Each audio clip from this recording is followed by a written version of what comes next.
Hi guys! Andito kami ngayon sa Santuario de Albay. Dito kasi nakalibing yung daddy ni Daniel, yung husband ko. Tapos maganda rin dito ang view sana ni Mayon. Ang kaso, ayaw niya ngayong magpakita. Dito siya eh. Natatabunan siya ngayon ng ulap. But anyway, ayan siya guys sana eh. Diyan. Anyway, pupunta naman kami ng Legazpi ngayon at magtutour doon si Daniel.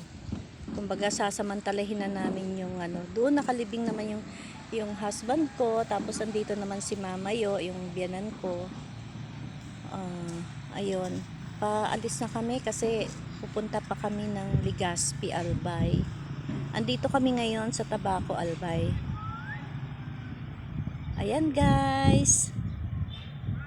God bless everyone. And see you around. Thanks for watching. Thank you very much, Lord, for the nice weather. Kasi kaninang pagising namin medyo maulan hanggang mag 10 o'clock. Dumaan ako sa church.